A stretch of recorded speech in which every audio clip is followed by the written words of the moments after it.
Hi you guys!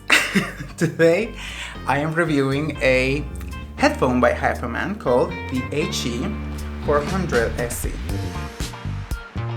If it ever focuses, there you go, the headphone and the brand, it's over here. I can only say good things about them. I just have one thing to complain about these headphones, and I will talk about it by the end because we like to start positively, right? But these are here to stay. I'm here to recommend them. We like this girl.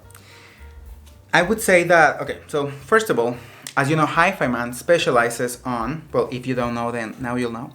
Hifiman specializes on planar magnetic technology, which means they don't have like a regular like driver that we know, like this membrane-ish cone shape thing that bounces back and forth to create sound, right? They don't have that. What they have is these magnets that you can see, and this membrane behind the magnets that you can also probably see. There you go. This membrane, goes back and forth as well. But Hifiman has this like new innovative technology called stealth magnets, which is basically the same magnets that you can see here. By the way, the magnets are the vertical lines that you can see there, the vertical black lines that you can see. They basically round off the shapes of those magnets, the corners of those magnets, allowing for transparency, better resolution, no noise, just pure sound, right? They even include this card here in the box that explains it in more detail if you wanted to pause the video and check it out. Whether we as human people with human hearing can detect those cleaner sounds, that's a bigger discussion to have, but these are currently the cheapest headphones on the market to be able to test or experience or enjoy these technologies, stealth magnet technology. They are cheap in the audiophile realm and the audiophile community. I think $129, which is what these retail for, is pretty cheap, right? But for most people, buying headphones for the regular headphone usage, like going to the gym and listening to music, I would say that these are kind of expensive, right? These are $129, so for the audiophiliac, still. If I had to describe or pick like one skill that they have and they do best, or one characteristic or feature that I would just promote these headphones with, is their detail capabilities. These are, for the price of course, these are one of the most detailed headphones I've ever heard. I've compared these to other headphones I had. I think my first open back headphone that I loved was the SHP 9600s by Philips. They were great. That was the first time I experienced like the open Soundstage and the openness of it all. So I really thought that, the increments in detail would be like really difficult to pick up. But once I got this in my hands, they really blew me away. They are just like, and I think the word here is micro detail. They give you all the detail you want when it comes to like things you've never heard before in your music. Yes, they of course do that like most audiophile headphones. But they give you texture, and they give you like the last bit of the plug of a guitar. I think what these ones give you is information that you didn't know was there and that you probably had never picked up with other headphones. I think a great album to test this is Pulse by Pink Floyd, the live version. I absolutely adore that album, and it's great with these headphones. Not really because of the soundstage or whatever, but because of the plugs of the guitars and the texture and the just like snappiness of the drums. When it comes to lows, mids, and highs, all that jazz, this is not the bassiest headphone in the world. For this price, I don't think anyone would expect that, but they do, of course, have bass, and it is very nuanced. Like you can really, again, I'm gonna go back to that adjective because I think it's great. It's detailed and it's textured, and it's an amount of bass that I was a little bit underwhelmed about at the beginning, but then I was like, okay, girl. Okay, I can see what this planar bass is about. I think they shine in their mid department. I think voices are really, really good here. Probably not as present as you know, in some other like dynamic headphones, but the mids are great. I think these are the first headphones that I've ever really like listened to my favorite songs that I've heard, I don't know, probably like 100 times, maybe some songs even 1,000 times in my life. And because English is not my main, my native tongue, there were still words in those songs that I had never been able to like pick up or discern. I was just like, what are they saying? So once I started hearing my library with these headphones, without looking for that, without just planning like, okay, let's see what this girl said in minute 3.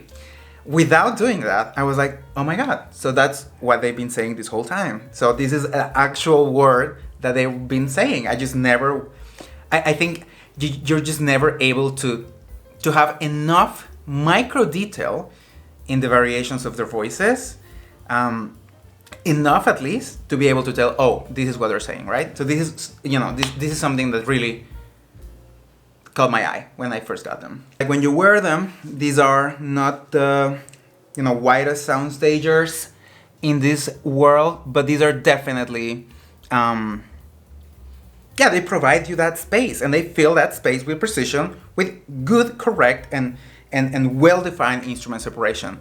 You have your guitars here, you have your drums in the center, you have your voice here, you have your bass here, and everything. I mean, even though it's like a limited space, I would say like sound never goes further than here probably. Even though it doesn't go further, everything is well defined within its boundaries, and every frontier has a very definite position. I think instrument separation here is fantastic, for the price at least. When it comes to build quality and comfort, which I think they can sometimes come together, these are very, very comfortable headphones. They really are. The clamp is very, like, well, at the beginning they probably were a bit clampy, but now they're just so comfortable to wear. Compared to my my Sony XM3s. Where are they, by the way? They were around here. Oh, here they are. So compared to my XM3s, yeah, the XM3s have a lot more clamp, and they're all made of plastic. Like everything in the XM3s is plastic. Probably only this part, like the extension arm on the headband, is like metal, whatever. But these are not nearly as comfortable as these are, and this is partly because, well, the cups, even though they look like shiny and gorge, right? They are not metal. These are actually, this is plastic. Now, there's some metal, yes, in the extension arms to the headband. Here, can you see? I'm just gonna do the whole makeup moment fantasy that I've always wanted to do. Okay, there you go. This is aluminum, I would think. But the rest of the headphone is really, really easy to wear. They don't feel cheap at all. They don't have this like cheap plastic feeling that a lot of other headphones can have. These are light, and yeah, they're just fantastically built in my opinion. The pads are really, really plushy, just like really gorgeous feeling in your head, and they're made out of pleather on the outside. On the inside, this is like perforated leather, as you can see, yes, and then you have this fabric-like material that makes contact with your skin, which allows for not such a sweaty experience. Now, I live in a very sweaty place in Mexico, at the southern east, and girl, even in winter, we were like dying. These are actually good options, you know, open back headphones in general, but these are really good options for heat. They don't get us not nearly as disgusting as this when you're wearing them for like an hour. What else can I say about these girls? They are, I mean, honestly, they're one of my best friends. I love them. There's one thing that you must know. Even though these are advertised by Hifiman as like portable device friendly headphones that you can just like plug into your to your phone and just go live your life. Yes, they of course say, you know, these are 25 ohm impedance headphones. So at first you might think that these are really easy to power, because like that's nothing, right? Like 25 ohms, like who is she? But their sensitivity level is 93 or 94. I'll show you the box so you can see.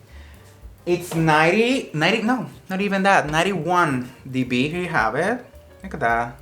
So yes, 25 ohms, of course, but there's a 91 dB sensitivity and they really are thirsty for power. Be aware that you can't just plug them to your phone and expect them to sound their best. And for some phones, to sound like to enjoyable volumes. These are not really as, you know, friendly to your device, to your portable devices, as Hifiman might say. The one thing we hate about them is this: the modern art sculpture that they include as a cable, that they try to pass as a cable for a headphone. And you can really tell this is not a cable. This is just like some like gorgeous like weird material that you can use for performances at the MoMA or like some other like modern art museum. You can just like take it, right, and just like have it like straight, something that I'm not, and then just like bend them like this, and it just stays like that, right? Isn't that gorgeous? And this is artsy. And then you can just like give it another bend, and you can make the letter Z-ish, right? Like a Z, I don't know. But you can make all kinds of figures. 3.5 on the, on both sides. 3.5 here for your amp. It also includes an adapter for the 1/4 inch boys and girls out there. And you also have the plugs to the headphones themselves. It does its job, but it's the worst thing I've ever seen in my life. No, I mean, it's of course not, but it kind of is. We hate the cable. So I think that's it for now. I mean, of course, if you compare them with like more commercial, more, you know, abled headphones, in the sense that they have more functions and everything, just like the XM3s, you know, the sound is like on another level, I would say, like the amount of detail, instrument separation, etc., everything I talked about before. But if you compare them to like bigger girls, like more transcendent queens, such as the Ananda, of course the HE400SE are not, you know, on their level. You get way, I'm gonna do a review of this soon as well, but you get a lot more, you know, soundstage, instrument separation, like bass impact. I would say the dynamics on these are better. You know, everything goes, you know, a lot better, as you might expect, with a 3 or 4-fold increase in price.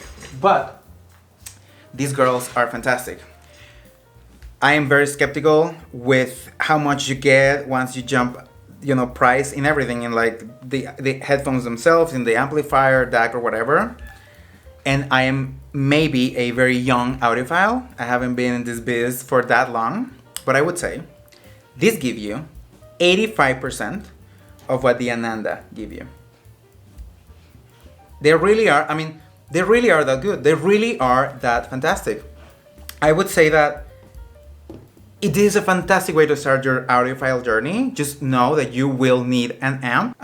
Anyway, so this is my review of the HE400SE. I hope you enjoyed it. I hope this was useful for you. If you wanted to buy them, I totally recommend them. Just get a new cable, get an amp. And yeah, thank you very much, and I'll see you soon again. Bye.